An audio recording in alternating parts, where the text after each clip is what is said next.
नमस्कार मेरे प्यारे दोस्तों, मैं संजय कुमार SKGK इस चैनल में आप लोग का हार्दिक स्वागत करता हूं। आशा करता हूं कि आप सभी लोग बहुत अच्छे होंगे और आप लोग की पढ़ाई लिखाई बहुत अच्छे से चल रहे होंगे। दोस्तों, आज हम लोग पढ़ने वाले हैं SK झा सर की सामान्य विज्ञान। SK झा सर के सामान्य विज्ञान बुक है जो पढ़ाने जाने वाला हूँ मेरे प्यारे दोस्तों। तो आप लोग तैयार हो जाइए पढ़ने के लिए। तो ये बुक जो है SK झा सर का जो बुक है सामान्य विज्ञान साइंस का जो बुक है, ये बुक जो है सभी एग्ज़ाम के लिए अति महत्वपूर्ण बुक है। क्या है? सभी एग्ज़ाम के लिए अति महत्वपूर्ण बुक है। यह बुक 2023-24 की एडिशन है, यानी यह बुक अपडेटेड है और आने वाले सभी एग्ज़ाम के लिए ये बहुत ही इम्पोर्टेंट है।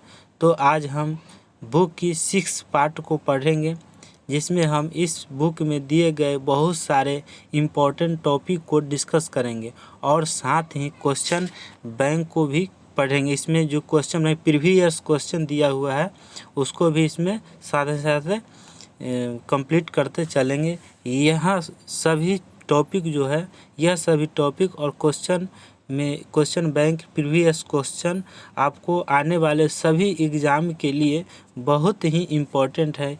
इसलिए इसको हम लोग आज बहुत ही अच्छे से कंप्लीट करेंगे। इसलिए वीडियो लॉन्ग बनेंगे तो आप लोग घबराइएगा नहीं, पेशेंस के साथ बने रहिएगा। एक बात और कहना चाहता हूं दोस्तों, मेरे कहना आप मानते हैं तो मैं कहूँगा कि आपको कोई भी एग्ज़ाम है तो इस बुक को शुरू से अंत तक पढ़कर ज़रूर से ज़रूर जाइएगा। तो मेरे प्यारे दोस्तों, चलिए मैं अब स्टार्ट करता हूँ। तो आप लोग इस बुक को शुरू से अंत तक ज़रूर से ज़रूर पढ़िएगा। चलिए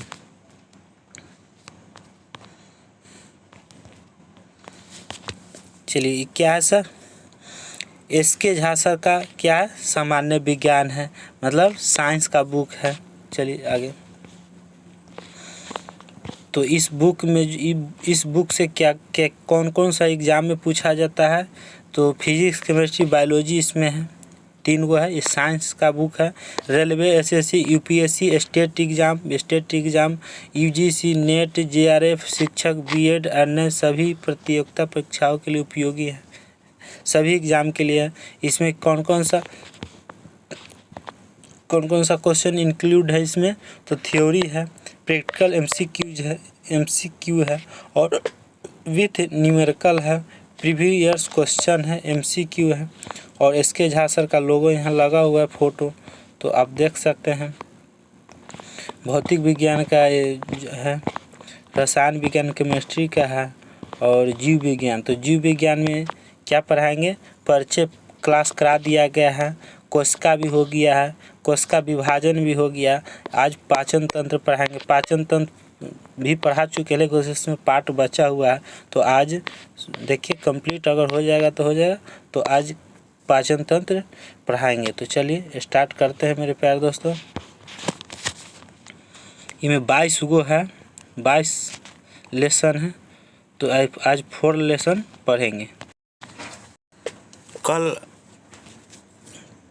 कल जो वीडियो पार्ट 5 बनाए थे, क्या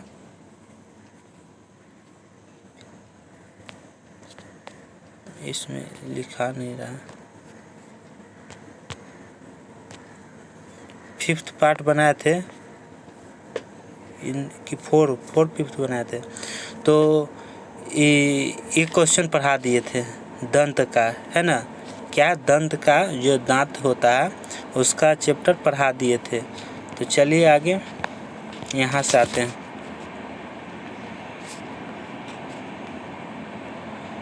दंत का यहाँ से भी पढ़ा दिए, ये भी पढ़ा चुके हैं क्या? ये भी पढ़ा चुके हैं,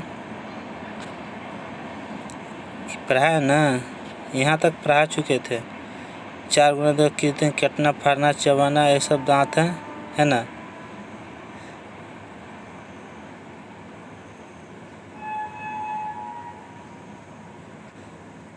यहाँ तक पढ़ा चुके हैं। तो चलिए मेरे प्यारे दोस्तों, आज हम यहीं से स्टार्ट कर देते हैं। दांत के प्रकार, टाइप ऑफ टीथ है ना, दांत, संख्याकार, दांत कितने प्रकार के हैं, कृतक है, रदनक है और अग्र चवर्णक है और चवर्णक है। कितने प्रकार के हैं दांत, तो 4 प्रकार के हैं। कितने, 4 प्रकार के दांत होते हैं, ठीक है।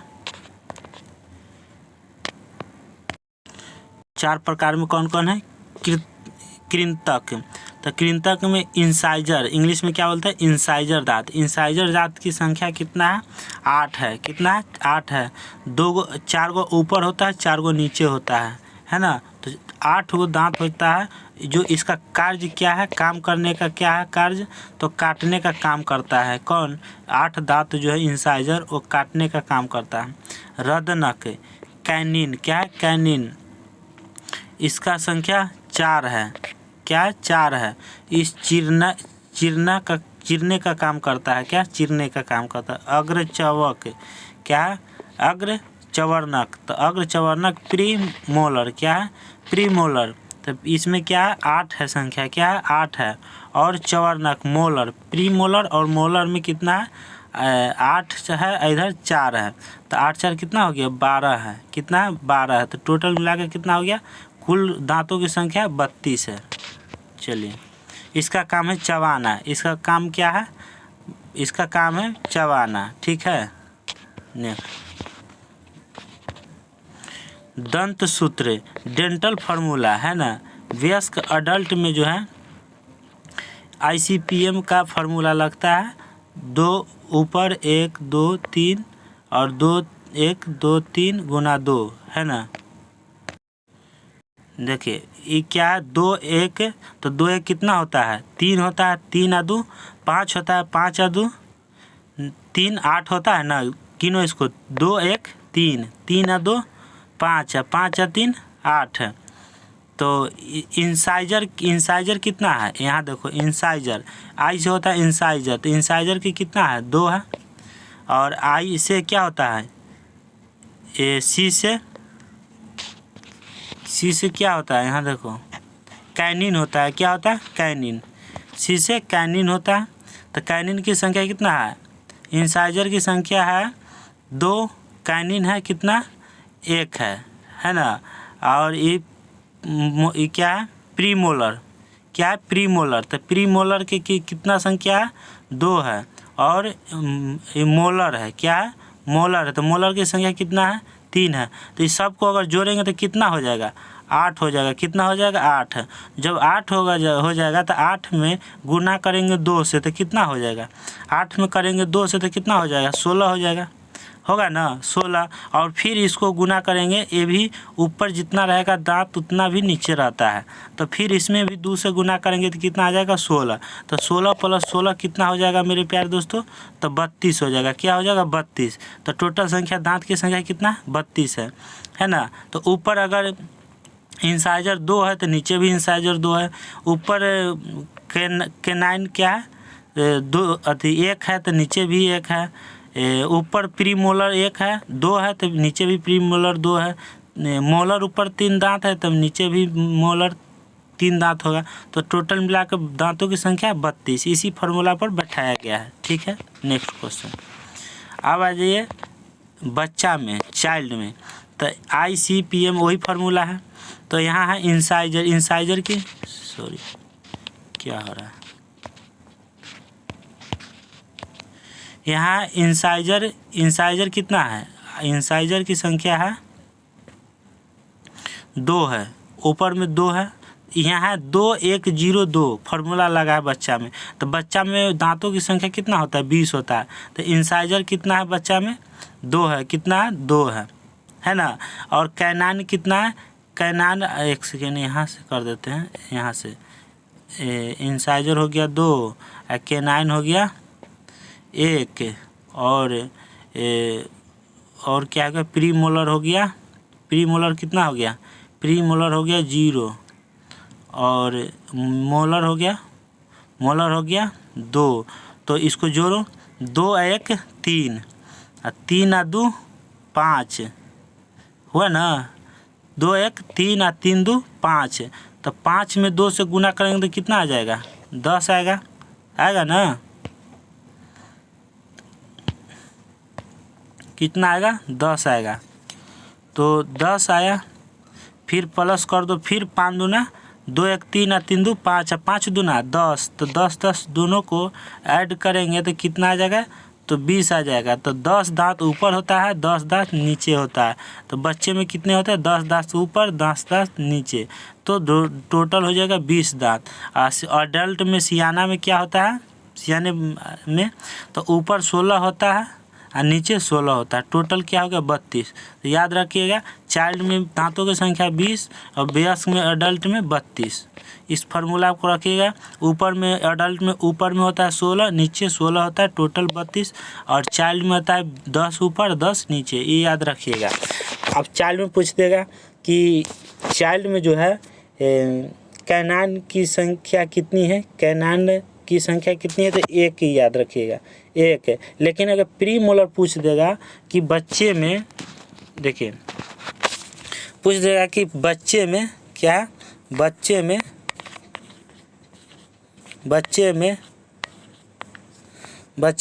क्या है, प्री मोलर, प्री मोलर सही से नहीं उग रहा है इस पर। प्री मोलर की संख्या कितना है, कितना होता है पूछ देगा, तो क्या आंसर देंगे, आंसर देंगे 0 होता है ना। यही पूछ रहा था अडल्ट में, क्या एडल्ट में, तो एडल्ट में पूछ देता तो क्या हो जाता, 2 हो जाता। ऐसे भी क्वेश्चन पूछा जाता है। तो चलिए मेरे प्यारे दोस्तों आगे चलता हूँ।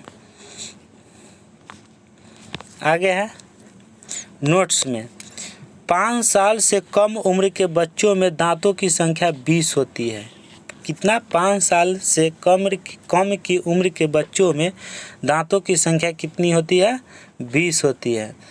बच्चों में प्री मोलर नहीं पाया जाता है, बच्चा में जो है प्री मोलर नहीं पाया जाता है, इसीलिए प्री मोलर की संख्या कितना होता है मेरे प्यारे दोस्तों, 0 होता है। प्री मोलर जो होता है बच्चों में नहीं पाया जाता है। नेक्स्ट याद रखिएगा आप लोग।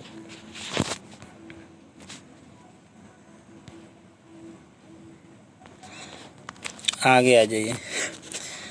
यहाँ जब मुंह का पीएच मान 5.5 हो जाता है तब दांतों का सड़ना शुरू हो जाता है। जब मुंह का पीएच मान कितना है, 5.5 हो जाता है तब क्या हो जाता है, दांतों का सड़ना शुरू हो जाता है। नेक्स्ट, लास्ट मोलर को विंडोम क्या विस्डोम टीथ अकल का दांत कहा जाता है। लास्ट मोलर जो है उसको अकल का दांत कहा जाता है, जो 18 वर्ष से 24 वर्ष की उम्र में निकलता है। अकल का दांत जो है 18 वर्ष के बाद ही निकलता है, तो 18 वर्ष के पहले नहीं निकलता है। तो कभी कभी देखते हो कि कहता हो कि अकल के दांत 18 के बाद ही निकलता है मेरे प्यारे दोस्तों, तभी जाकर उसका अकल खुलता है ना। कहता है कि अकल अभी नहीं खुला है, अभी 18 वर्ष से नीचे है बच्चा, उसको अभी अकल नहीं अथी हुआ है। तो अकल का दांत की जो है, अकल का दांत कब निकलता है, 18 साल के बाद ही निकलता है। चलिए आगे, किशोर अवस्था में दांतों की संख्या कितना होता है, 28 होता है। किशोर अवस्था जब रहेगा उसमें 28 दांतों की संख्या कितना रहेगा, 28 रहेगा। नेक्स्ट, स्तनधारियों में सर्वाधिक दांत घोड़े तथा सूअर के होते हैं। स्तनधारियों में सर्वाधिक दांत घोड़े तथा सूअर के होते हैं, जिसकी संख्या 44 होती है। घोड़े और सूअर की संख्या दांतों की संख्या कितना होता है, 44 होता है, 44 होता है। नेक्स्ट क्वेश्चन, मनुष्य में कुल 52 20 + 20 + 12 दांत निकलते हैं। टोटल दांत जो है 52 निकलते हैं मनुष्य में, जो है टोटल 52 निकलते हैं। पहला दांत निकलता है 20, क्या निकलता है, 20 निकलेगा, वो फिर टूट जाता है 20वां दांत, उसको दूध का दांत बोला जाता है, ठीक है। फिर निकलेगा 20 निकलेगा, है ना, और उसमें 20 निकलेगा तो वो रहेगा, 20 निकलेगा जो रहेगा, फिर उसमें 12 फिर बाद में निकलता है ना। 12 जो है ई होता है 0 1 5 साल तक के बच्चे के 20 होता है, ये तो 20 निकलेगा, 5 साल से पहले, और 20 दूध का दांत जिसको बोलते हैं वो एक एक करके सब दांत टूट जाएगा। उसके बाद फिर निकलेगा क्या, 20 दांत आएगा, तो ये दांत और रहेगा, ये दांत जो है अब रहने वाला है, और इस दांत रहेगा, इसमें 12 दांत जो है और इसमें ऐड होगा, तो टोटल दांत कितना हो गया, एडल्ट जब होगा तो इसमें हो जाएगा 32 दांत हो जाएगा। क्या हो जाएगा, 5 साल से जैसा ही उम्र बढ़ेगा तो 32 दांत इसको ऐड हो जाएगा, इसमें टोटल इतना है। तो मनुष्य में कुल कितना दांत हो जाएगा, उनको पूरे जीवन में कितने हैं, 52 दांत निकलते हैं। मनुष्य के पूरे जीवन में 52 दांत निकलते हैं, याद रखिएगा। नेक्स्ट क्वेश्चन, हाथी के दिखने वाले दांत जिसे टस्क कहते हैं सिर्फ मेल एलिफेंट में होते हैं, मेल एलिफेंट में होते हैं। क्या है, हाथी के दिखने वाले दांत जो होते हैं, हाथी के दिखने वाले दांत जिसे टस्क कहते हैं सिर्फ मेल एलिफेंट में होते हैं, है ना। मेल मतलब पुरुष होता है, फीमेल मतलब महिला होता है, लेडीज होता है, तो यहाँ पुरुष का बात हो रहा है।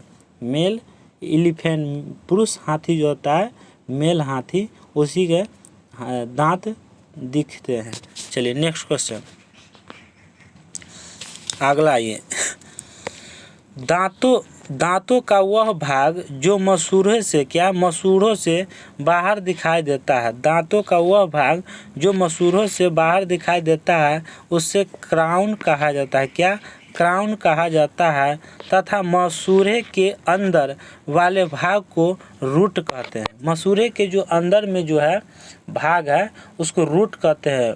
रूट जैसे जड़, कि रूट क्या होता है, जड़, तो रूट कहते हैं, और बाहर दिखाई देने वाले को क्राउन कहते हैं। ठीक है, समझ में आ गया।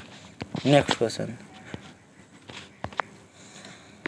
दांतों का सबसे बाहरी आवरण क्या है मेरे प्यारे दोस्तों, दांतों का सबसे बाहरी आवरण एनिमल कहलाता है। क्या, एनिमल कहलाता है, जो शरीर की सबसे कठोर संरचना होती है, शरीर की सबसे कठोर संरचना होती है।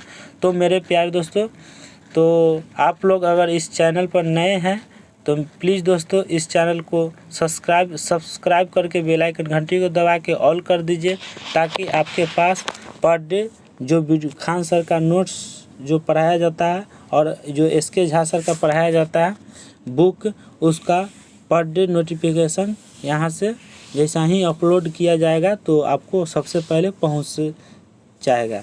तो मेरे प्यारे दोस्तों, सबसे पहले नोटिफिकेशन पाने के लिए आप इस चैनल को सब्सक्राइब जरूर करें। चलते हैं अगले क्वेश्चन के ऊपर।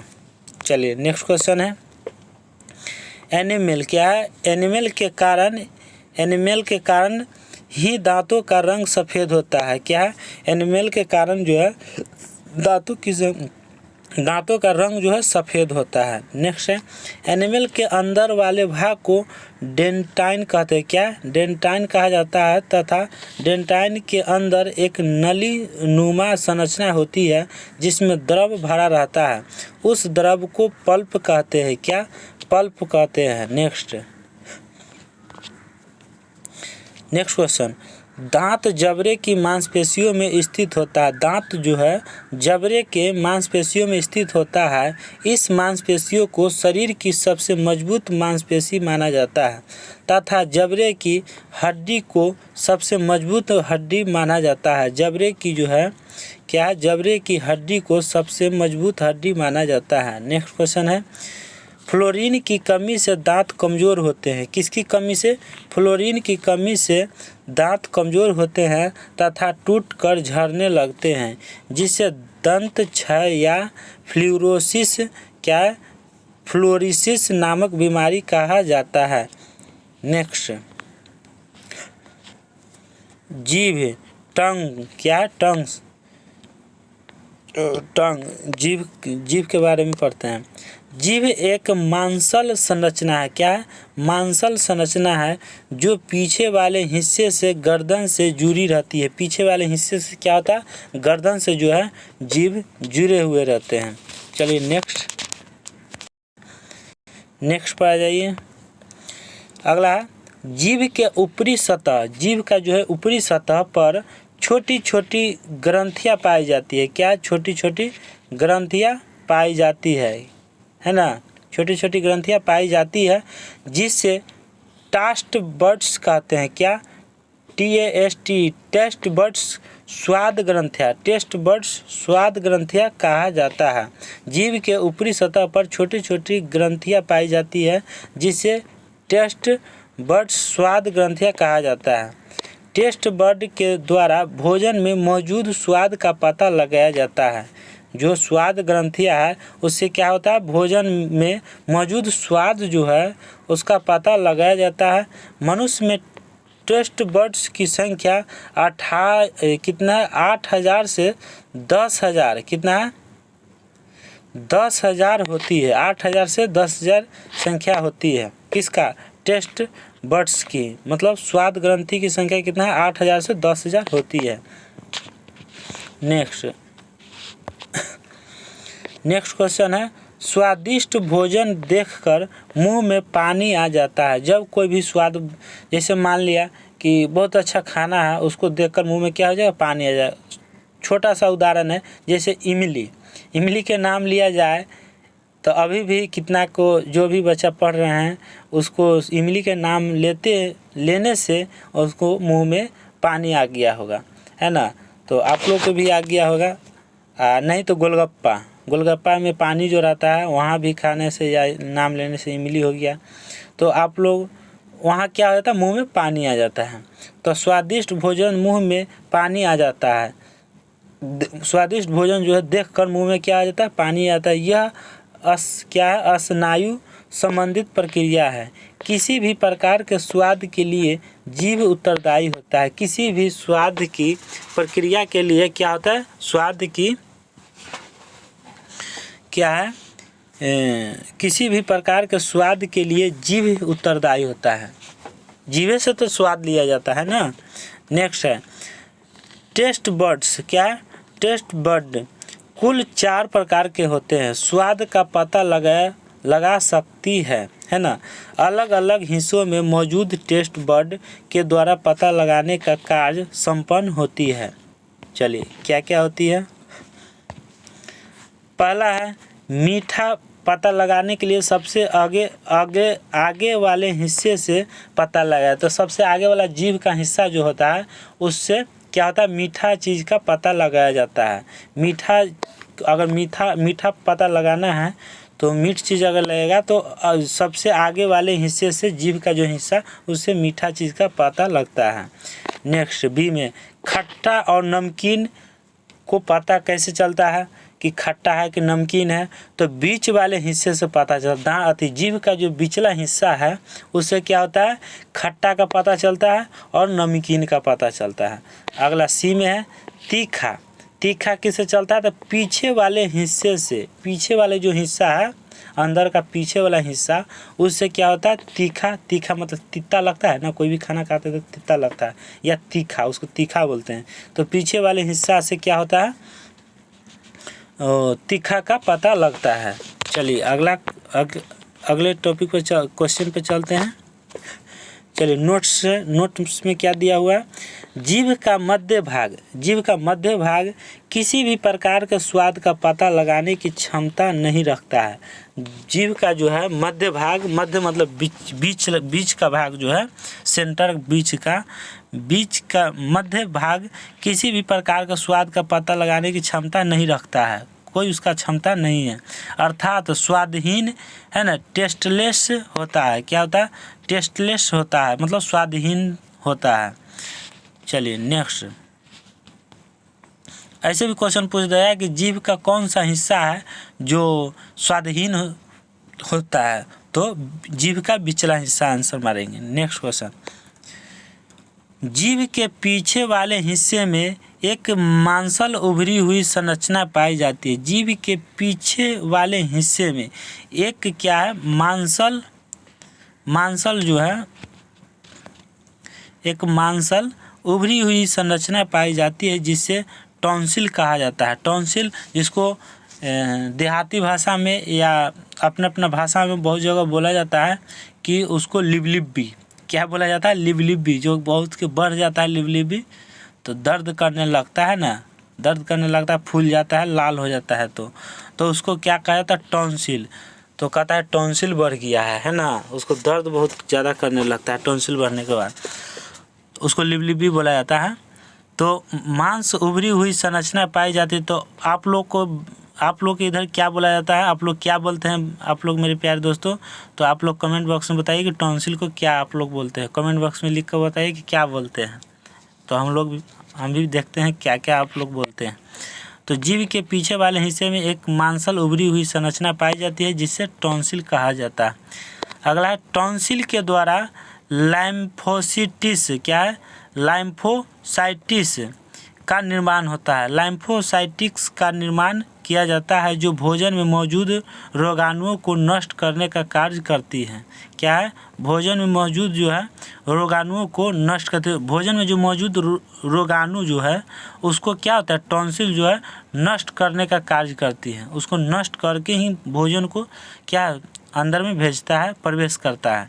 जो भी भोजन जाता है वहाँ पे अगर वहाँ रोगाणु जो भी होगा वहाँ उसको नष्ट कर देगा, ठीक है, तभी वहाँ पे प्रवेश शुद्ध खाना जाएगा पेट में, अमाशय में। नेक्स्ट क्वेश्चन, कभी कभी टॉन्सिल में जीवाणु से संक्रमण हो जाता है ना, जीवाणु से संक्रमण हो जाता है जिससे टॉन्सिल में स्वेलिंग या सूजन हो जाती है। इससे पहले बताएं कि लाल की तरह फूल जाता है और स्वेलिंग हो जाता है, तो दर्द करने लगता है। जीवन से क्या होता है? स्वेलिंग हो या सूजन हो जाती है जिसके कारण किसी भी पदार्थ को निकलने में कठिनाई होती है। क्या होती है? कठिनाई, दिक्कत होती है। इस स्थिति को टॉन्सिलाइटिस नामक रोग कहा जाता है। क्या कहा जाता है? टॉन्सिलाइटिस नामक रोग कहा जाता है इस स्थिति में, सूजन जब हो जाएगा तो। नेक्स्ट क्वेश्चन आइए अगला, लार ग्रंथिया। क्या है? लार ग्रंथिया सैलिवरी, क्या है? Salivary gland, salivary gland. मनुष्य में कुल 3 जोड़ी लार ग्रंथियाँ पाई जाती है। कितनी? मनुष्य में कुल 3 जोड़ी। कितने जोड़ी मेरे प्यारे दोस्तों? 3 जोड़ी लार ग्रंथियाँ पाई जाती है जो जीभ के नीचे तथा जीभ और गाल के किनारों पर पाई जाती है। जीभ के नीचे तथा जीभ और गाल है उसके किनारों पर पाई जाती है लार ग्रंथियाँ, ठीक है। अगला है, सबसे बड़ी लार ग्रंथि को पैरोटाइड ग्लैंड कहते हैं। क्या? पैरोटाइड ग्लैंड कहा जाता है, जबकि सबसे छोटी लार ग्रंथि को सबलिंगुअल ग्लैंड कहा जाता है। क्या कहा जाता है? सबसे छोटी लार ग्रंथि को सबलिंगुअल ग्लैंड कहा जाता है। नेक्स्ट क्वेश्चन, अगला है, लार ग्रंथि के द्वारा द्रव का स्त्राव होता है। लार ग्रंथि के द्वारा क्या चीज़ का स्त्राव होता है? द्रव का स्त्राव होता है जिससे सैलिवा कहा जाता है। क्या? सैलिवा लार कहा जाता है। सैलिवा लार कहा जाता है। लार का पीएच मान 6.6 होता है जो क्या होता है? अम्लीय होता है। क्षारीय कब होगा? जब 7 से ऊपर होगा। पीएच मान 7 से जब ऊपर होता है, 7 से ऊपर होगा तो क्या उसको कहते हैं? क्षार कहते हैं। क्या कहते हैं? क्षार कहते हैं। और 7 से नीचे जितने भी है वो अम्लीय होता है। तो ये क्या है? अम्लीय है। तो लार का पीएच मान कितना होता है? 6.6 होता है, याद रखिएगा। Next question, saliva. क्या है? सैलिवा लार में मौजूद क्या है? पेटिलाइन। क्या है? पेटिलाइन एंजाइम। तो क्या है? सैलिवा में मौजूद पेटियालिन एंजाइम अल्फा एमाइलेज। क्या है? अल्फा एमाइलेज भोजन में मौजूद स्टार्च को मल्टोज में परिवर्तित कर देता है। किस में? मल्टोज में परिवर्तित कर देता है। अर्थात कार्बोहाइड्रेट का पाचन मुंह से शुरू हो जाता है। कार्बोहाइड्रेट का पाचन कहाँ से शुरू होता है मेरे प्यारे दोस्तों? तो इसका पाचन जो है मुंह से शुरू हो जाता है। क्या चीज़ से? मुंह से। चलिए नेक्स्ट, कभी कभी पैरोटाइड ग्लैंड में विषाणु से संक्रमण हो जाता है जिससे लार ग्रंथि में सूजन आ जाती है। क्या है? लार ग्रंथि में सूजन आ जाती है। तब मम्प्स कहते हैं। क्या? मम्प्स गलसुआ नामक बीमारी हो जाता है। इसको क्या कहते हैं? गलसुआ। जो गाल सूज जाता है, फूल जाता है, उसको क्या कहते हैं? गलसुआ नामक बीमारी हो जाता है। नेक्स्ट अगले क्वेश्चन आ जाइए। अमाशय। अमाशय स्टोमक। क्या? स्टोमक अमाशय। चलिए, माउथ कैविटी। क्या है? माउथ कैविटी के बाद भोजन जो है पेरिस्टेलिसिस। क्या है? पेरिस्टेलिसिस क्या है? मूवमेंट के द्वारा ऑसोफैगस। तो क्या है मेरे प्यारे दोस्त? के द्वारा ऑसोफैगस से होते हुए स्टोमक अमाशय में पहुंचता है। नेक्स्ट, अमाशय में भोजन का तत्कालिक संग्रह तथा पाचन का कार्य किया जाता है। तत्कालिक संग्रह या पाचन का कार्य अमाशय में किया जाता है। नेक्स्ट है, अमाशय जहाँ से शुरू होता है वहाँ एक वेल्व जैसी संरचना पाई जाती है, जिससे कार्डिक स्पाइनेक्टर कहा जाता है। नेक्स्ट, तो क्या मेरे प्यारे दोस्तों? अमाशय है, ये पेट है, स्टोमक है। क्या? अमाशय पेट है। पेट जो इसको हम बोलते हैं अमाशय। तो देखिए क्या है? ग्रसिका है। क्या है? ग्रसिका। और क्या? जठरागम है ना, ये फंडस है। ये क्या है? फंडस है। और क्या? नीचे जठरनिगम है। क्या? जठरनिर्गम है। और आगे क्या है? ग्रहणी का ऊर्ध्व भाग है। ठीक है। चलिए अगला क्वेश्चन क्या है? अमाशय। अमाशय आहार नली का सबसे चौड़ा भाग होता है। अमाशय जो होता है, अमाशय पेट जो है, अमाशय आहार नली का सबसे चौड़ा भाग होता है। क्या है? आहार नली का सबसे चौड़ा भाग होता है, जो एक थैलीनुमा होता है। इसको क्या कहा जाता है?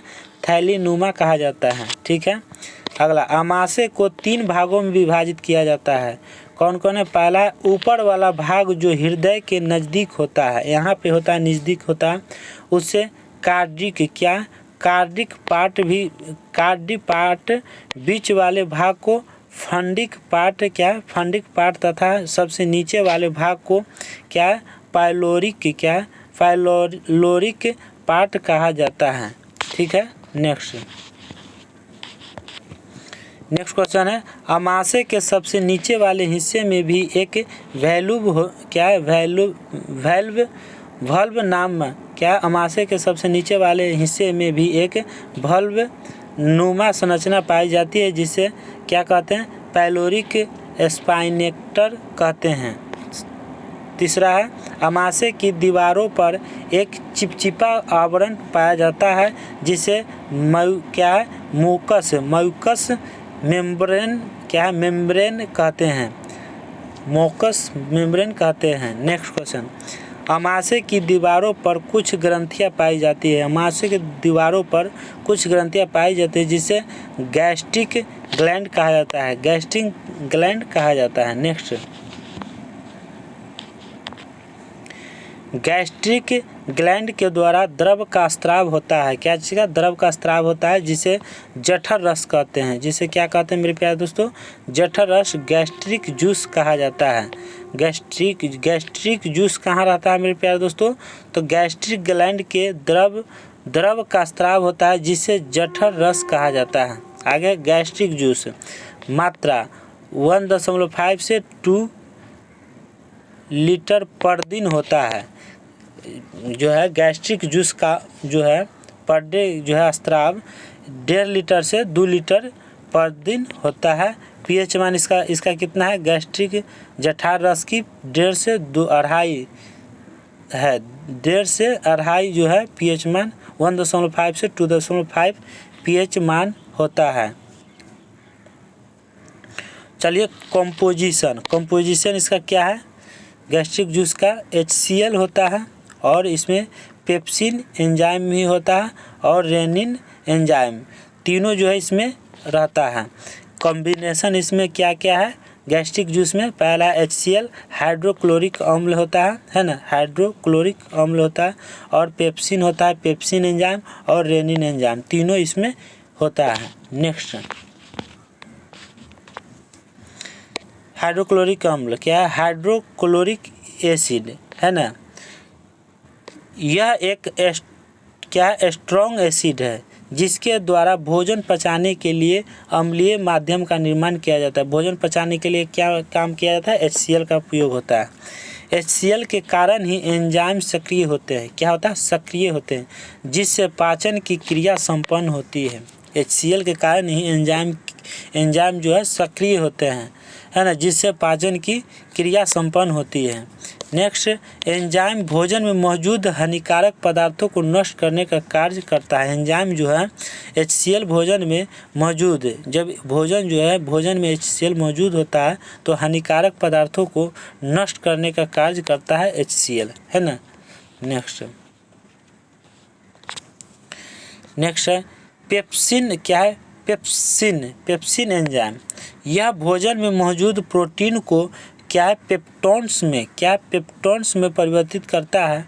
नेक्स्ट, यह सामान्य प्रोटीन का पाचन करता है, प्रोटीन का पाचन करता है। नेक्स्ट है रेनिन एंजाइम, यह दूध को पचाने में सहायक होता है। रेनिन एंजाइम कहाँ सहायक होता है, तो दूध को पचाने में कौन सा है, तो रेनिन एंजाइम काम करता है। नेक्स्ट, यह एक विशेष प्रकार का एंजाइम है, विशेष प्रकार एंजाइम है जो बच्चों में ज़्यादा मात्रा में स्रावित होता है, बच्चा में जो है ज़्यादा मात्रा में स्रावित होता है। ठीक है। नेक्स्ट क्वेश्चन, इसके द्वारा दूध में मौजूद कैसीन प्रोटीन, कैसीन प्रोटीन को पाराकैसिनेट में परिवर्तित करता है। नेक्स्ट, चलिए नेक्स्ट क्वेश्चन पर आ जाइए।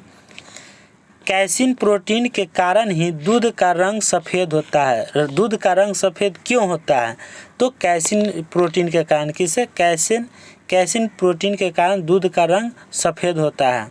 नेक्स्ट क्वेश्चन, दूध का रंग हल्का पीला कैरोटीन के प्रोटीन के कारण होता है। दूध का हल्का पीला जो है कैरोटीन प्रोटीन के कारण होता है। एक क्वेश्चन से पूछा जाता है। बच्चों के लिए दूध को एक सर्वोत्तम आहार माना जाता है, लेकिन आयरन तथा विटामिन सी के नहीं होने के कारण इसे कंप्लीट फूड, पूर्ण आहार नहीं माना जाता है।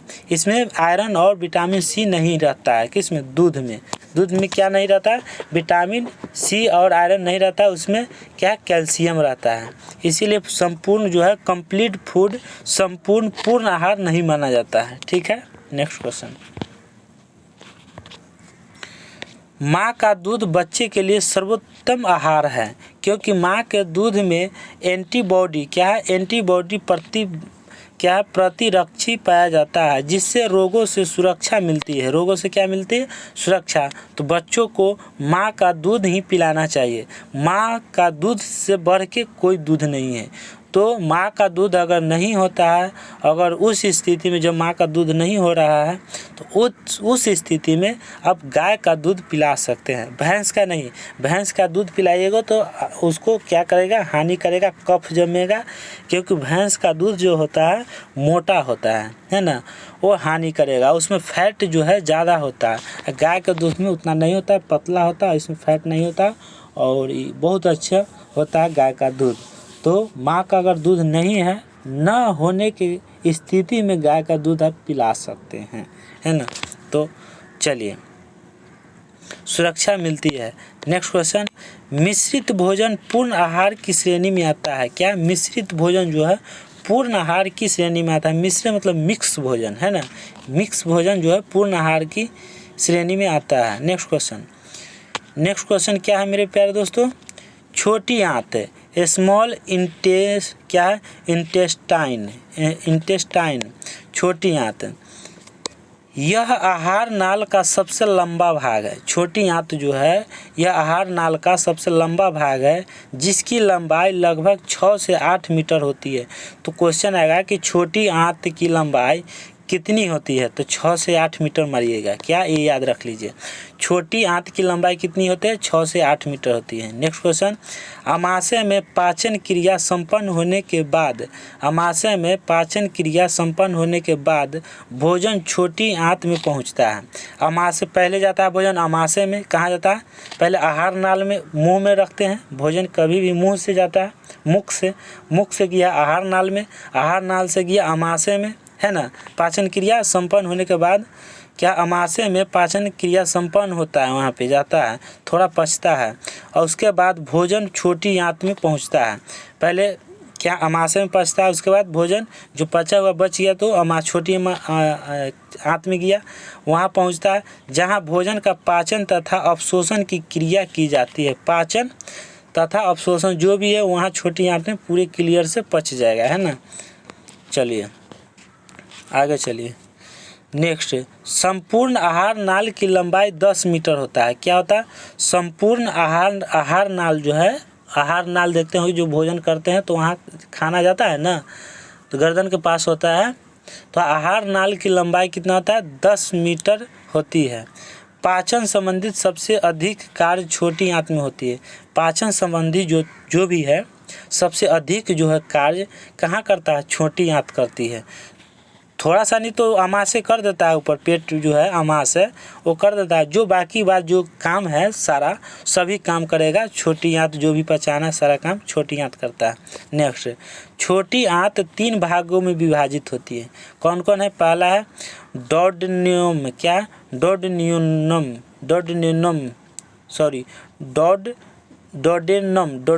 यह अमाशय के बाद एक यू लाइक संरचना होती है। क्या, यू लाइक संरचना होती है, जिसमें यकृत को ही लीवर कहते हैं, तथा अग्नाशय को पेनक्रियाज कहते हैं। क्या, पेनक्रियाज खुले हैं, जिसके द्वारा द्रव स्रावित होता है।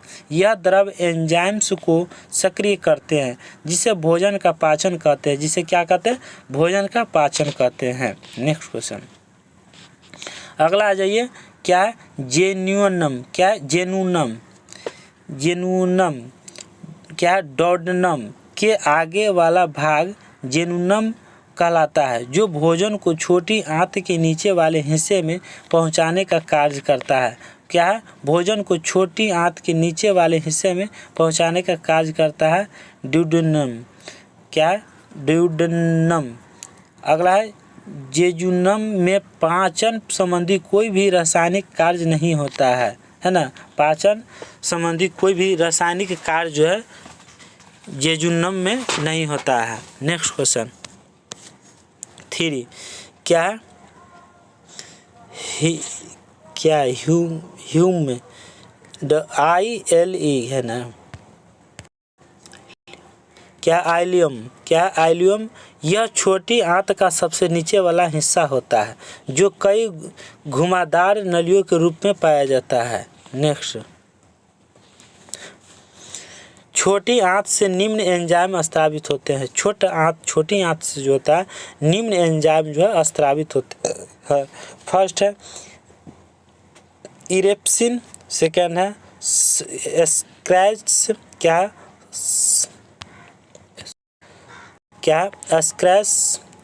और मल्टास, लैक्टेस और लिप्स। ये जो है पांचों जो है छोटी आंत से निम्न एंजाइम स्रावित होते हैं, सब एंजाइम है। अगला जाइए, पेप्टोन एंजाइम जो है, पेप्टोन इरिप्सिन जो अमीनो एसिड है, क्या है, अमीनो एसिड में बदल जाते हैं। आगे जो सुक्रोज जो है ग्लूकोज और फ्रुक्टोज में चेंज हो जाता है। सुक्रोज जो है ग्लूकोज और फ्रुक्टोज में बदल जाता है। 3, माल्टोज जो है ग्लूकोज और ग्लूकोज में चेंज हो जाते हैं।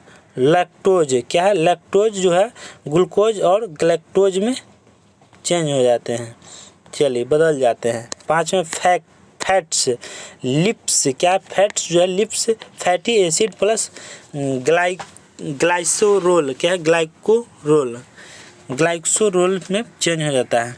नेक्स्ट, छोटी आंत में भोजन का पाचन संपन्न होने के बाद पचे हुए भोजन पदार्थ को अवशोषित करने के कार्य छोटी आंत में मौजूद विली के द्वारा होता है। किसके द्वारा? विली के द्वारा होता है।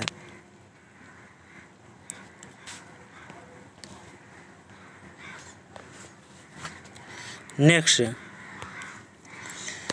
विली के कारण छोटी आंत के पृष्ठ क्षेत्रफल में वृद्धि होती है, जिससे अवशोषण का कार्य आसानी से किया जाता है। अवशोषण का कार्य क्या आसानी से किया जाता है। नेक्स्ट, चलिए मेरे प्यारे दोस्तों, यहाँ आ जाइए। बड़ी आंत, वहाँ छोटी आंत पढ़ा है, यहाँ बड़ी आंत है ना, लार्ज इंटेस्टिन है ना, बड़ी आंत है। तो बड़ी आंत में क्या है मेरे प्यारे दोस्तों? बड़ी आंत का फिगर देखिए क्या है आप लोग, है ना।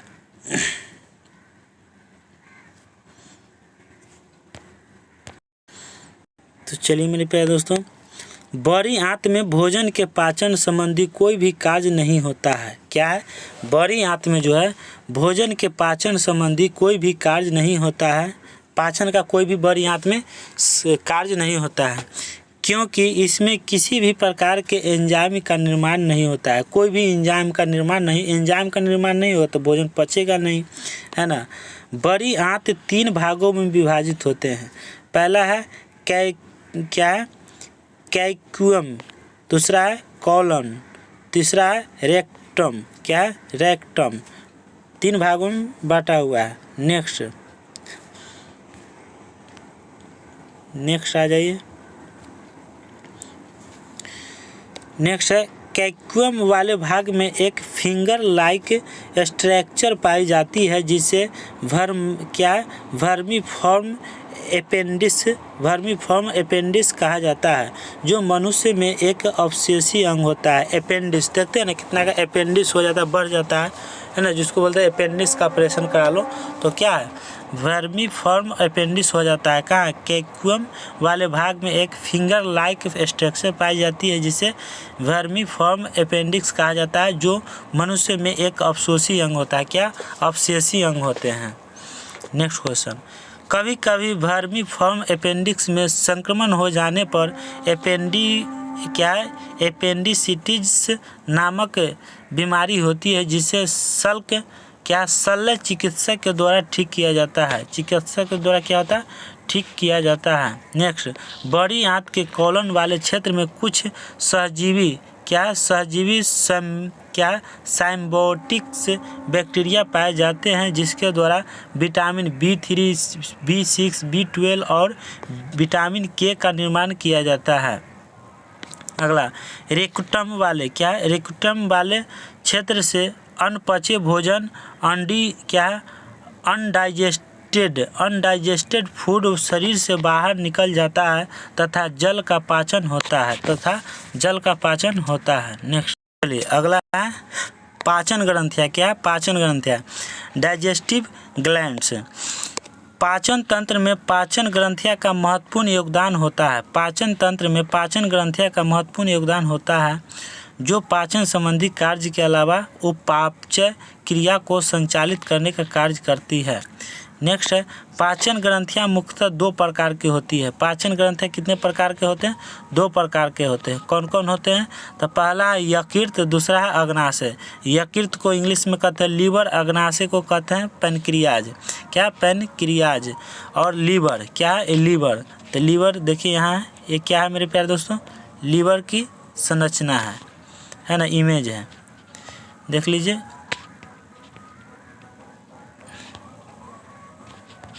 लीवर है। क्या? हेपेटिक्स वेनस। क्या? वेनस मतलब नस होता है, वेनस मीन्स नस होता है। तो हेपेटिक्स नस जो है यहाँ पे लीवर में होता है। यहाँ देखिए 3 गो है ना। लीवर का यहाँ है, लीवर क्या? यहाँ है ना। राइट एंड लेफ्ट क्या है? हेपेटिक्स आर्टरीज। क्या? आर्टरीज है। हेपेटिक्स आर्टरीज कहाँ पे है? यहाँ पे है। देखिए यहाँ से निकला है, यहाँ है, यहाँ से यहाँ है। और कॉमन हेपेटिक्स आर्टरीज कहाँ है? यहाँ पे है, ठीक है। और यहाँ से यहाँ क्या? पोर्टल वेनस है, पोर्टल नस है। यहाँ कॉमन बाइल क्या है? डक्ट है, यहाँ पे, ठीक है। और यहाँ पर क्या है, साइटिक डक्ट यहाँ पे है, और ग्लाइबाइंडर क्या है, ग्लाइबाइंडर यहाँ पे है।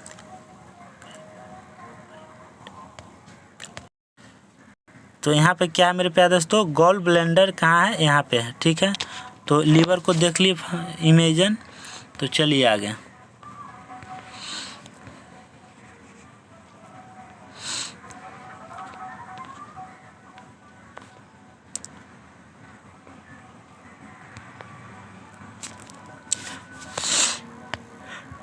चलिए अगला में चलिए।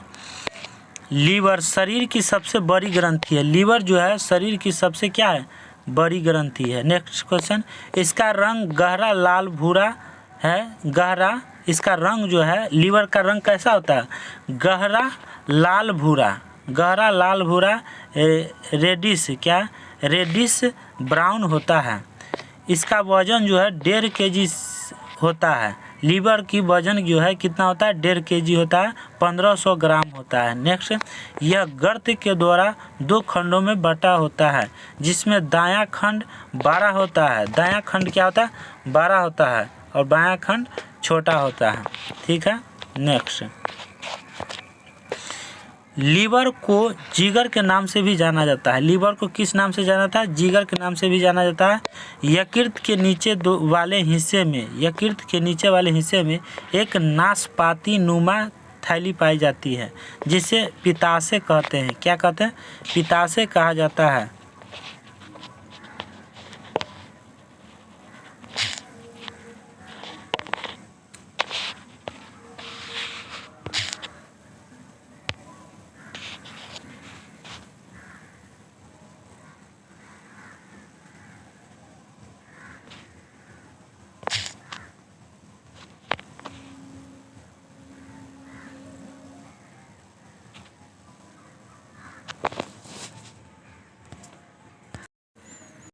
क्या है मेरे प्यारे दोस्तों, यह गर्त के द्वारा 2 खंडों में बांटा होता है।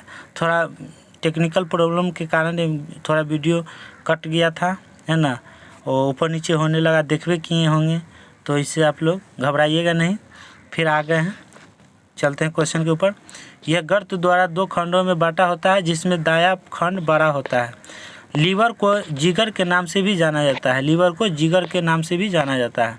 यकृत के नीचे वाले हिस्से में एक नाशपाती नुमा थैली पाई जाती है। यकृत के नीचे वाले हिस्से में क्या पाया जाता है, नाशपाती नुमा थैली पाई जाती है, जिसे पित्ताशय कहते हैं। क्या, पित्ताशय कहते हैं। नेक्स्ट, यकृत के द्वारा पित्त बाइल का निर्माण किया जाता है, जो पित्ताशय में क्या है, पित्ताशय में जमा होता है। नेक्स्ट, बाइल में 2 प्रकार के पदार्थ होते हैं। एक है पित्त लवण, बाइल सैल्ट। यह सोडियम बाइकार्बोनेट NaHCO3 के रूप में पाया जाता है, जो फैट को तोड़ने का कार्य करता है। कौन, बाइल सैल्ट फैट को तोड़ने का कार्य करता है। नेक्स्ट है पित्त वर्णक। क्या, पित्त वर्णक बाइल पैगमेंट। क्या, पैगमेंट। यह 2 प्रकार का होता है। क्या है, बिलीरुबिन। क्या, बिलीरुबिन जो पीला येलो होता है। बिलीरुबिन कैसा होता है, पीला येलो होता है। बिलीवेडिन हरा होता है, ग्रीन। नेक्स्ट, बिलीरुबिन का निर्माण RBC के टूटने से होता है। RBC है ना, रेड RBC का होता है red blood cells. Red blood cells है ना, के टूटने से होता है, जिसे यकृत उपापचयी क्रिया द्वारा शरीर से बाहर निकलने का कार्य करता है। नेक्स्ट, यह यकृत में संक्रमण हो जाने पर बाइलीरुबिन का मेटाबॉलिज्म रुक जाता है, जिससे ब्लड में इसकी मात्रा बढ़ने लगती है। ब्लड में क्या है, इसकी मात्रा बढ़ने लगती है। परिणाम स्वरूप पसीना, यूरिन तथा शरीर की त्वचा का रंग पीला होने लगता है, जिसे पीलिया रोग जॉन्डिस कहते हैं। जिसको पीलिया रोग है उसको क्या कहते हैं, जॉन्डिस कहते हैं। जॉन्डिस कहते हैं नामक रोग कहा जाता है। नेक्स्ट, यह ब्लड क्लॉटिंग प्रोटीन फाइब्रोजेन का निर्माण करता है। नेक्स्ट, यह प्रोटीन के पाचन के उपरांत बनने वाले नाइट्रोजन यौगिक अमोनियम NH3 का करता है, क्या करता है, अमोनिया का मेटाबॉलिज्म करता है। नेक्स्ट क्वेश्चन,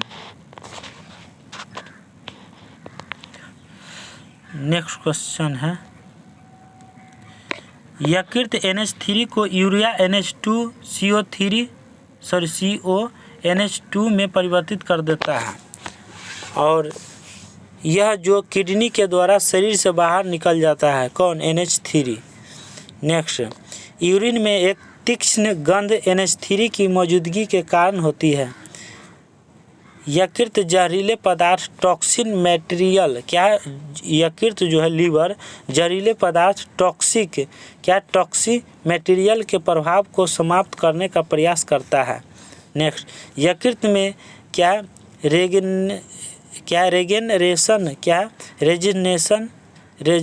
रेजनरेशन पुनर्निर्माण की प्रक्रिया होती है जिसे यकृत अपने क्षतिग्रस्त भाग का निर्माण पुनः कर लेता है। नेक्स्ट,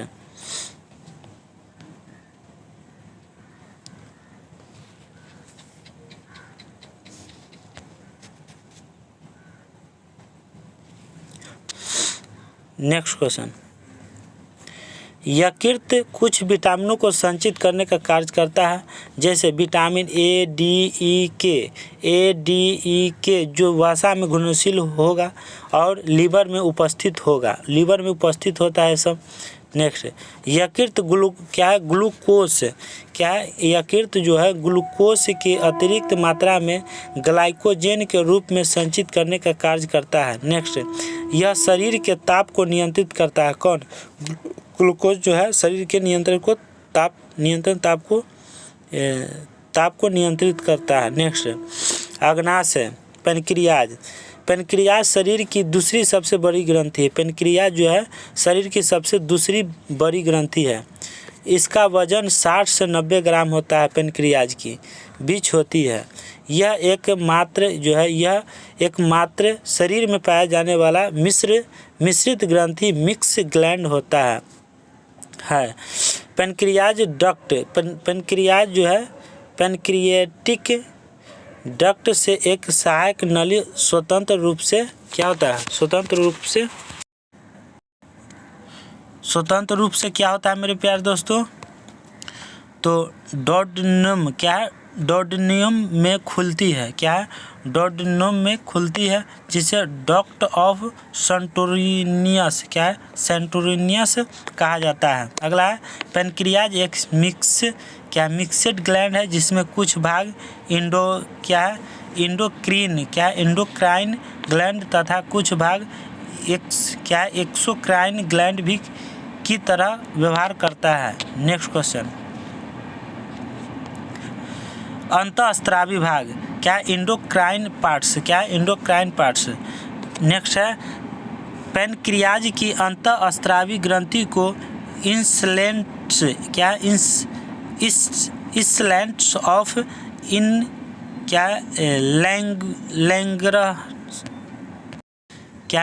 लैंगरहंस कहा जाता है। आगे आइए, क्या कहा जाता है, लैंगरहंस कहा जाता है।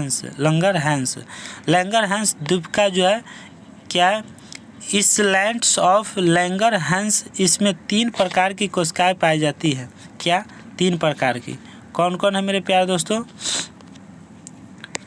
पेनक्रियाज के अंतःस्रावी भाग में पाई जाने वाली कोशिकाएं निम्नलिखित प्रकार की होती है। सेल्स और हार्मोन, सेल्स और हार्मोन, अल्फा सेल्स और ग्लूकाजोन। बीटा सेल्स में क्या हार्मोन पाया जाता है, इंसुलिन पाया जाता है। और डेल्टा सेल में क्या पाया जाता है, तो सोमटोस्टैटिन पाया जाता है हार्मोन। नेक्स्ट है एंडोक्राइन पार्ट्स के द्वारा बनाए गए हार्मोन से रक्त के ग्लूकोज लेवल को नियंत्रित किया जाता है। नेक्स्ट, यह एक सामान्य वयस्क मनुष्य में ग्लूकोज की मात्रा 80 से 120 मिलीग्राम प्रति 100 ml ब्लड होती है। मिलीग्राम प्रति 100 ml क्या होता है, ब्लड होती है। नेक्स्ट, नेक्स्ट क्वेश्चन आ जाइए।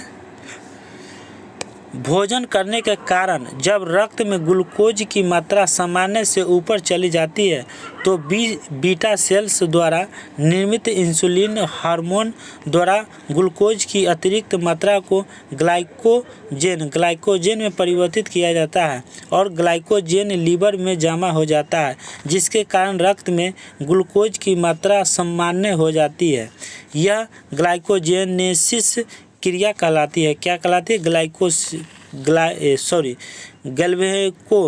गैल्वेकोजेनेसिस कहा जाता है। Next question.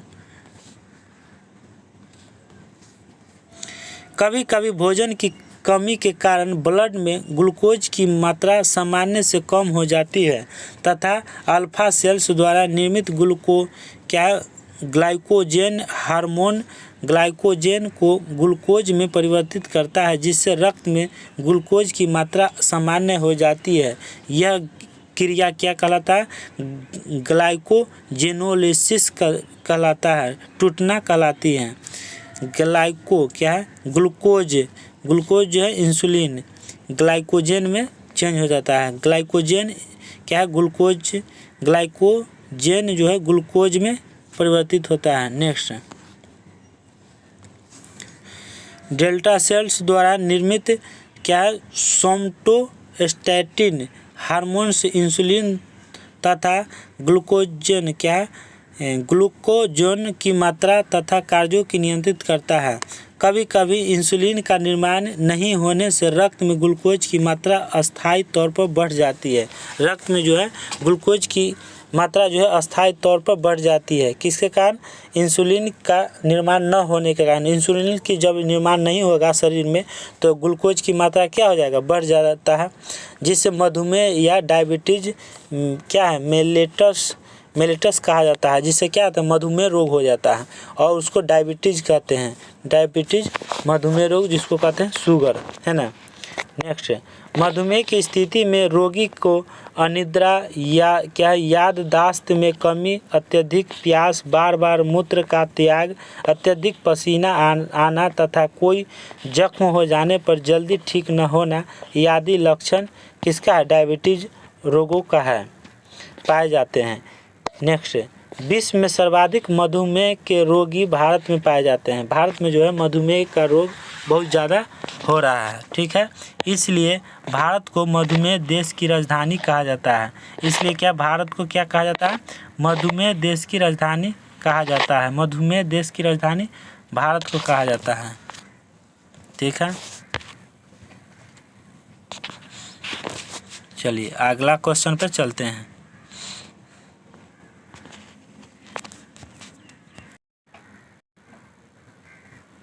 प्यारे दोस्तों, बंद था तो यहाँ से फिर पढ़ा देते हैं हम। चलिए फिर से देखिए क्या है मेरे प्यारे दोस्तों।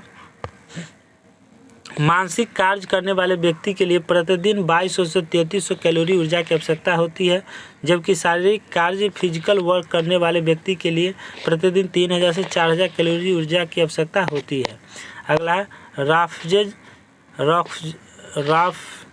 रॉक्सजेज भोजन में शामिल वैसे अवयव जो रेशेदार फाइबर होते हैं रॉक्सजेज का काम करते हैं। अगला रॉक्सजे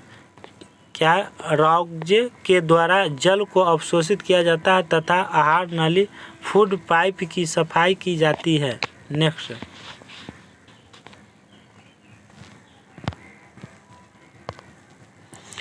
रॉक्सजेज में पाइप कोशिकाओं के सेल वाल शामिल होते हैं जो क्या कहते हैं? सेल्यूलोज से निर्मित होते हैं।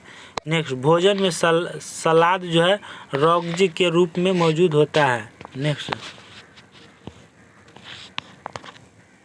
आगामी पुस्तक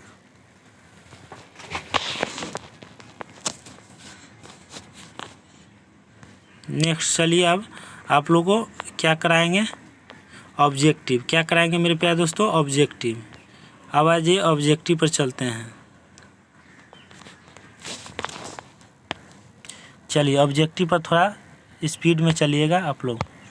चलिए क्या ऑब्जेक्टिव क्वेश्चन है? पहला है स्वादिष्ट भोजन देखकर मुंह में पानी आ जाता है, यह किसके कारण आ जाता है? तो किसके कारण आता है? स्नायु संबंधी प्रतिक्रिया के कारण आ जाता है, स्नायु संबंधी प्रतिक्रिया के कारण आ जाता है। नेक्स्ट क्वेश्चन, मानव में पित्त का स्राव होता है, मानव में पित्त का स्राव होता है अग्नाशय में, छोटी आंत में, ग्रासनली में, यकृत में। तो कहाँ आता है? यकृत में आता है। नेक्स्ट, बाइल का स्राव होता है, बाइल का स्राव कहाँ होता है? अमाशय में, जिगर में, बड़ी आंत में, पित्ताशय में। आंसर हो जाएगा जिगर में, जिगर से होता है। नेक्स्ट क्वेश्चन, निम्न जानवरों में से किसकी अपेक्षाकृत अधिक लंबी आंत होता है?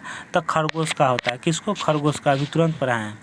नेक्स्ट, दांतों की सड़न शुरू हो जाती है जब मुंह का पीएच डैश से कम होता है। किससे कम होता है? तो 5.5 से कम होगा तो दांत की सड़न शुरू हो जाता है। नेक्स्ट, स्वाद का पता लगाने के लिए अभिग्राहक को क्या कहते हैं? अभिग्राहक को कहते हैं क्या? संवेदिक अभिग्राहक, रासायनिक अभिग्राहक, घ्राण अभिग्राहक और रस वेदी अभिग्राहक। तो ऑप्शन हो जाएगा डी। नेक्स्ट आंसर क्वेश्चन, निम्न में से कौन सा एंजाइम अग्नाशय द्वारा स्रावित होता है? तो कौन सा होता है? ट्रिप्सन। क्या? ट्रिप्सन होता है। नेक्स्ट 9 नंबर में आइए, मानव शरीर में निम्न में से किसका आकार साइज सबसे बड़ा है? तो किसका है? यकृत, लीवर का सबसे बड़ा है। नेक्स्ट क्वेश्चन, मानव शरीर का सबसे बड़ा आंतरिक अंग कौन सा है? तो यकृत है। क्या है? यकृत है। नेक्स्ट क्वेश्चन, नेक्स्ट है, निम्न में से डैश ऑक्सीजन के समय अधिकतम मात्रा में ऊर्जा उत्पन्न करता है? कौन करता है? तो वसा करता है। कौन? वसा करता है। नेक्स्ट क्वेश्चन, कार्बोहाइड्रेट, प्रोटीन और वसा का पूर्ण पाचन कहाँ पर होता है? तो कहाँ पर होता है मेरे प्यारे दोस्तों? तो छोटी आंत में होता है। कहाँ? छोटी आंत में। एक जानवर द्वारा निस्सारित किया गया फेरोमोन, क्या? फेरोमोन क्या है? आंसर, एक ही जाति के जानवरों के बर्ताव पर प्रभाव डालता है। सही है। नेक्स्ट क्वेश्चन, क्वेश्चन नंबर 14, मछली से प्राप्त कॉड, मछली से प्राप्त जो है कॉड लीवर तेल किस विटामिन का समृद्ध स्रोत है? तो विटामिन डी की है। मछली में विटामिन डी, मछली के तेल में विटामिन डी पाया जाता है। ठीक है। विटामिन सी की कमी से कौन सा रोग होता है मेरे प्यारे दोस्तों? तो स्कर्वी रोग होता है। और केला किस विटामिन का एक अच्छा स्रोत है? तो बी है।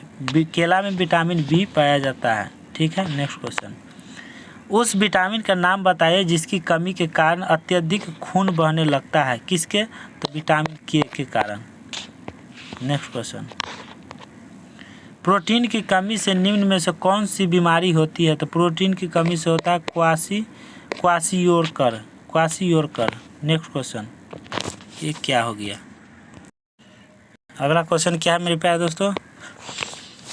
अगला क्वेश्चन आ जाइए, कितना है? 19 नंबर।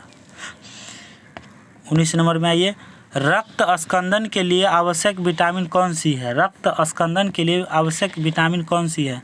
तो विटामिन के है रक्त स्कंदन के लिए। नेक्स्ट है, निम्न में से किसकी कमी से रिकेटस बीमारी होती है? किसकी कमी से क्या होता है? रिकेटस बीमारी होती है। तो विटामिन डी की कमी से रिकेटस बीमारी होती है। नेक्स्ट क्वेश्चन, पेयजल आपूर्ति में कोलिफॉर्म की उपस्थिति डैश का लक्षण है। किसका लक्षण है मेरे प्यारे दोस्तों?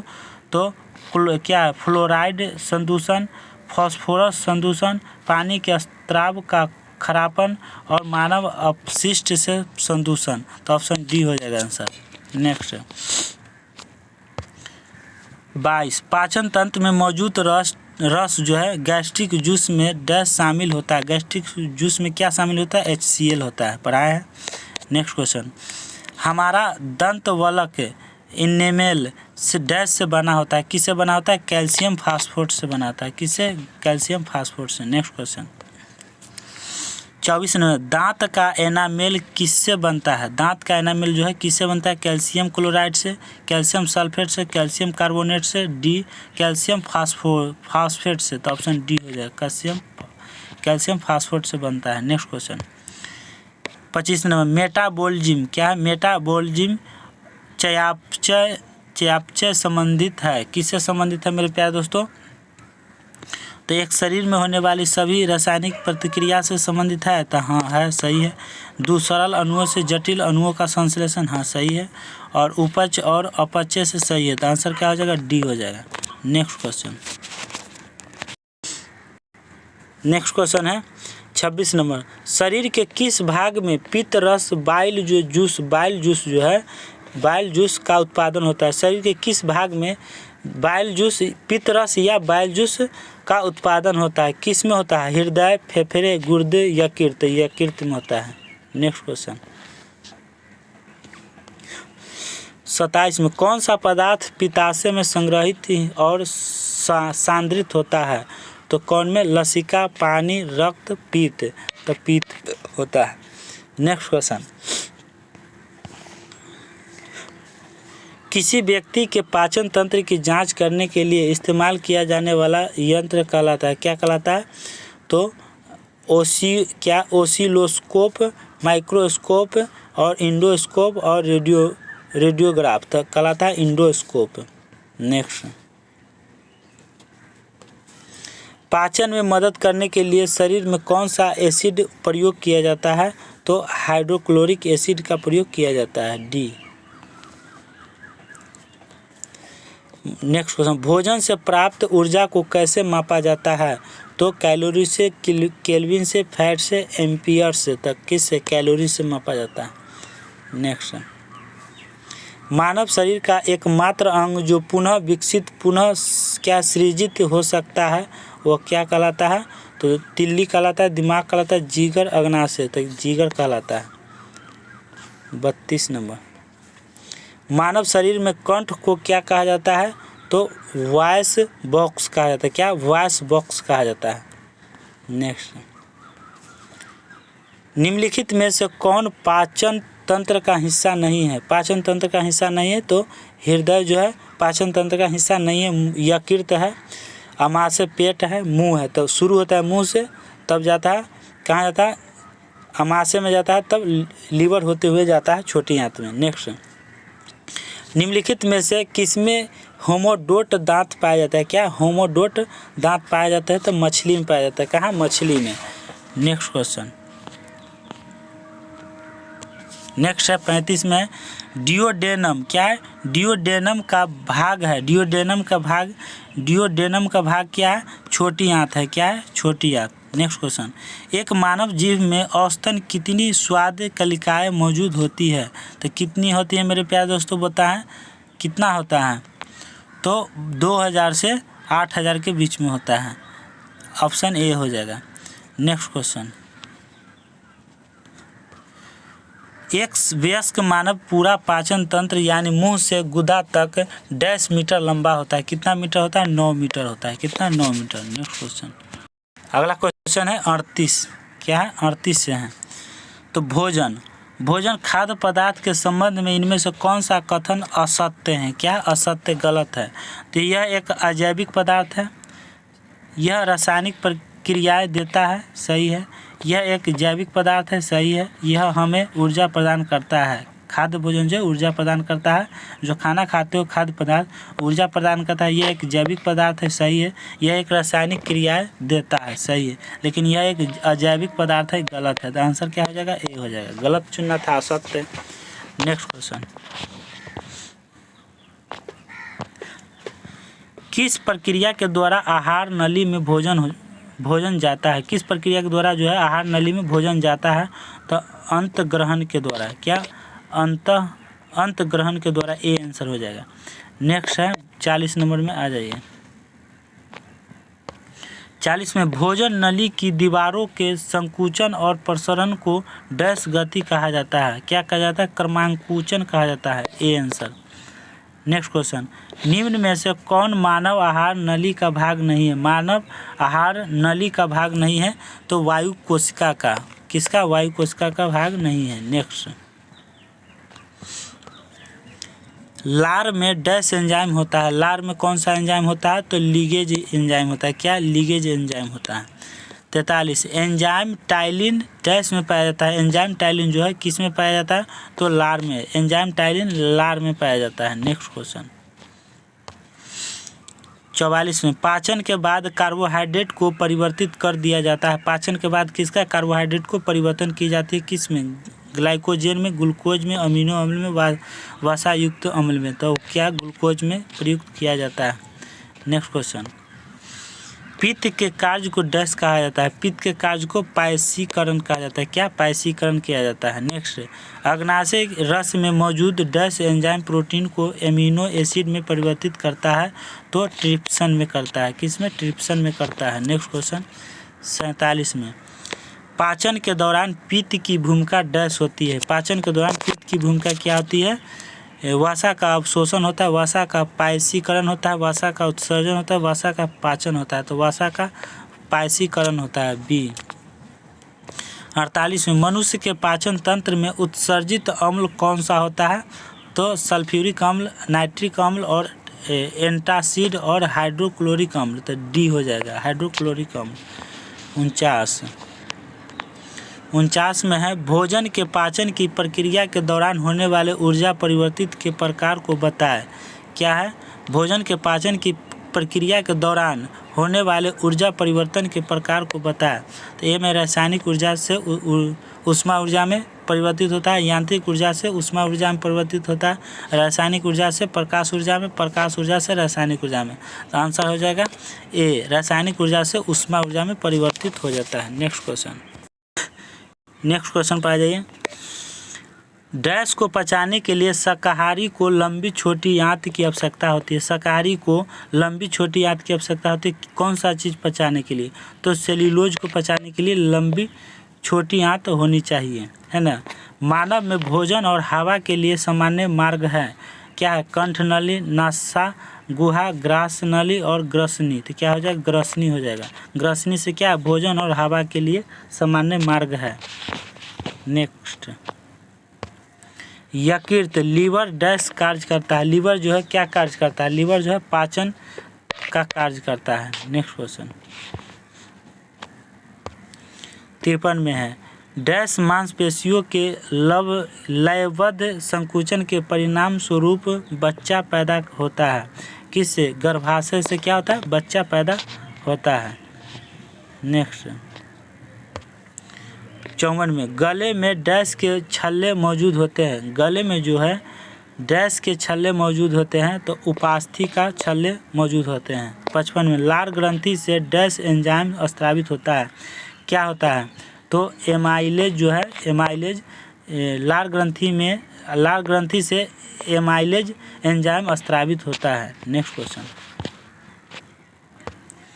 56 में मानव पाचन तंत्र में डैश से पित्त रस का स्राव होता है। किससे पित्त रस स्रावित होता है, तो यकृत से, यकृत लीवर से। 57 मानव शरीर में पाचन का अधिकांश भाग किस अंग में संपन्न होती है, तो किस अंग में होता है, छोटी आंत में संपन्न होती है, पाचन जो है संपन्न होती है। नेक्स्ट क्वेश्चन 58 एंजाइम है, एंजाइम एक क्या है, प्रोटीन है। एंजाइम एक क्या है, प्रोटीन है। नेक्स्ट क्वेश्चन 59 नंबर निम्नलिखित में से कौन सा एंजाइम ग्लूकोज को एथेनॉल में परिवर्तित करने को प्रेरित करता है। कौन करता है, जाइमेज, एनवरेटेज, माल्टेज, डाइटेज। कौन हो जाएगा, जाइमेज हो जाएगा। नेक्स्ट क्वेश्चन जैविक सिस्टम लिविंग सिस्टम में रासायनिक प्रक्रिया को तेज क्या है, कैटेलाइज करने में उत्तरदायी पदार्थ है। क्या है, उत्तरदायी पदार्थ है, बैक्टीरिया है, डीएनए है, एंजाइम है, प्रोटीन्स है। क्या हो जाएगा, प्रोटीन्स हो जाएगा, डी आंसर। 61 नंबर में आइए निम्नलिखित में से किस एक की उत्पत्ति यकृत का कार्य करता है, लीवर का कार्य करता है। किसकी उत्पत्ति के कारण, तो लाइपेज, यूरिया, सलेस्मा और हाइड्रोक्लोरिक अम्ल। आंसर हो जाएगा यूरिया की। नेक्स्ट क्वेश्चन 62 लिपिड्स क्या, लिपिड्स का पाचन निम्नलिखित में से किसकी उपस्थिति में होती है।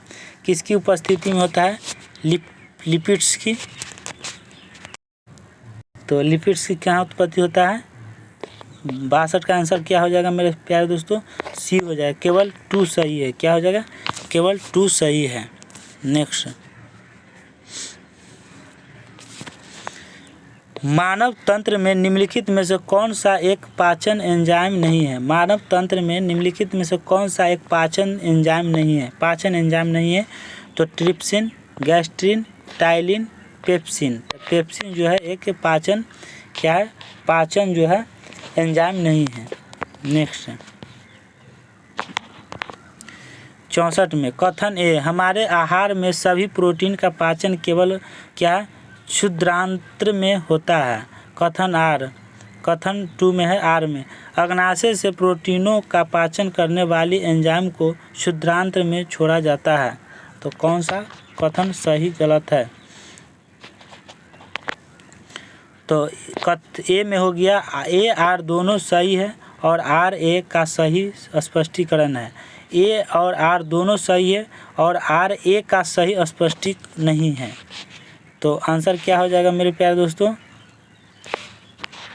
और सी में कह रहा है कि ए सही है परंतु आर गलत है। ए गलत है परंतु आर सही है। तो आंसर हो जाएगा डी। ए और आर दोनों सही है और आर का सही स्पष्टीकरण। तो क्या हो जाएगा? ए गलत है और आर सही है। ठीक है। नेक्स्ट क्वेश्चन, 65, प्रोटीनों के पाचन में सहायक एंजाइम है। प्रोटीनों के पाचन में सहायक एंजाइम क्या है? ट्रिप्सन है। क्या? ट्रिप्सन जो है सहायक एंजाइम है। नेक्स्ट क्वेश्चन, स्टार्च को जल अपघटन से ग्लूकोज हाइड्रोक्लोरिक स्टार्च बनाने वाला एंजाइम है। क्या है? स्टार्च को जल अपघटन से ग्लूकोज बनाने वाला एंजाइम है। क्या आंसर हो जाएगा? एमाइलेज। क्या? एमाइलेज। नेक्स्ट क्वेश्चन 67 में, मनुष्य में पाचन क्रिया कहाँ प्रारंभ होता है? तो मुख से प्रारंभ होता है। मनुष्य में पाचन क्रिया जो है मुख से प्रारंभ होता है। नेक्स्ट क्वेश्चन है 68 नंबर, दुग्ध। क्या दुग्ध प्रोटीन को पचाने वाला एंजाइम है? दुग्ध जो है प्रोटीन को पचाने वाला एंजाइम है रेनिन। क्या है? रेनिन है। नेक्स्ट क्वेश्चन है 69 नंबर। क्या है? 69 नंबर, लार में कौन सा एंजाइम पाया जाता है? लार में कौन सा एंजाइम पाया जाता है? तो टाइलिन पाया जाता है। क्या? टाइलिन। नेक्स्ट क्वेश्चन है, निम्नलिखित में से वह अंग कौन सा है जो मानव शरीर में ग्लाइकोजेन के रूप में कार्बोहाइड्रेट को जमा करता है? कह रहा है कि निम्नलिखित में से वह अंग कौन सा है जो मानव शरीर में ग्लाइकोजेन के रूप में कार्बोहाइड्रेट को जमा करता है? तो कौन है? आंत, अमाशय, अग्नाशय, यकृत। यकृत जो है कार्बोहाइड्रेट को जमा करता है ग्लाइकोजेन के रूप में। Next question 71 number. क्या है? 71 नंबर में, पित्त बाइल जमा होता है। क्या है? पित्त कहाँ जमा होता है? बाइल तो पित्ताशय में जमा होता है। कहाँ? पित्ताशय में। A answer. अगला है 72, कौन से परिवर्तन में एंजाइम ट्रिप्सन उत्प्रेरक का कार्य करता है? एंजाइम जो है एंजाइम ट्रिप्सन क्या करता है? उत्प्रेरक का कार्य करता है। तो ऑप्शन ए, प्रोटीन को पेप्टाइड में परिवर्तन करने पर, प्रोटीन को अमीनो अम्ल में और स्टार्च को ग्लूकोज में। तो आंसर हो जाएगा सी, प्रोटीन को अमीनो अम्ल में परिवर्तन करने पर क्या हो जाता है? एंजाइम ट्रिप्सन उत्प्रेरक होता है। नेक्स्ट क्वेश्चन, मानव शरीर में पुच्छ कौन सी संरचना से संलग्न होता है? तो बृहदांत्र से। क्या? बृहदांत्र से होता है, द्रांत्र से होता है। नेक्स्ट क्वेश्चन 74 नंबर में, मानव शरीर में क्षुद्रांत्र के 3 संरचनात्मक भागों की लंबाई का कौन सा सही क्या ह्रासमान क्रम है? तो आंसर क्या हो जाएगा? ऑप्शन ए में हो जाएगा मध्यांतर, ग्रहणी, शेषांत्र। बी में हो जाएगा शेषांत्र, ग्रहणी, मध्यांतर। और सी में हो गया मध्यांतर से शेषांत्र, शेषांत्र और ग्रहणी। शेषांत्र से मध्यांतर और ग्रहणी। तो आंसर हो जाएगा डी हो जाएगा। नेक्स्ट क्वेश्चन 75 में आ जाइए, निम्न में से कौन सा आहार मानव शरीर में नए ऊतकों की वृद्धि के लिए पोषक तत्व प्रदान करता है? कौन सा आहार जो है मानव शरीर में नए ऊतकों की वृद्धि के लिए पोषक तत्व प्रदान करता है? तो पनीर। कौन करता है? पनीर। नेक्स्ट क्वेश्चन 76 में जी, मनुष्य के जीवन काल में कितने दांत 2 बार विकसित होते हैं? तो 20। मनुष्य के जीवन काल में कितने दांत जो है 2 बार विकसित होते हैं? 20 जो दांत है 2 बार विकसित होते हैं। तो मेरे प्यारे दोस्तों, आज का क्लास यहीं तक क्वेश्चन समाप्त हो गया। 76 क्वेश्चन था ऑब्जेक्टिव क्वेश्चन समाप्त हो गया है। थ्योरी और ऑब्जेक्टिव पाचन तंत्र जो है समाप्त हो गया। कल रहेगा दूसरा चैप्टर रहेगा, तो उस चैप्टर का नाम बता देता हूँ कौन सा कल पढ़ाया जाएगा चैप्टर। तो आप लोग मेरे प्यारे दोस्तों, आप लोग का अगर ये बुक पढ़ाने का जो तरीका है और पढ़ने में अगर मन लगा होगा और अच्छा लगा होगा तो प्यारे दोस्तों, आप इस चैनल पर अगर नए हैं और चैनल को सब्सक्राइब नहीं किए हैं तो प्लीज़ दोस्तों इस चैनल को सब्सक्राइब ज़रूर करें और लाइक ज़रूर करिएगा। लाइक करने से हौसला बढ़ता है, उससे कुछ होने वाला नहीं है। आपको मैं फ्री कंटेंट और पढ़ा रहा हूँ, मेहनत कर रहा हूँ आप लोगों के लिए। तो प्लीज़ दोस्तों, आपको तो एक लाइक तो ज़रूरी होता है, बनता है। लाइक ज़रूर कीजिए। लाइक करने से मेरा हौसला बढ़ता है कि हाँ, इतने बच्चे हमको सपोर्ट किया और इतना बच्चा हमको पर डे सपोर्ट कर रहा है, तो आपको अच्छे से अच्छे कंटेंट तैयार कर देंगे। तो मेरे प्यारे दोस्तों, लाइक ज़रूर करें और शेयर ज़रूर करें। लाइक और शेयर ज़रूर करें और चैनल को सब्सक्राइब नहीं किए हैं तो सब्सक्राइब कर लीजिए। तो चलते हैं मेरे प्यारे दोस्तों, कौन सा कल चैप्टर रहेगा उसका नाम बता देता हूँ। कल का चैप्टर क्या रहेगा? पहले परिचय हो गया है, कोशिका हो गया, कोशिका विभाजन हो गया, पाचन तंत्र हो गया। कल रहेगा क्या? श्वसन तंत्र। क्या रहेगा? श्वसन तंत्र। लेसन 5 है।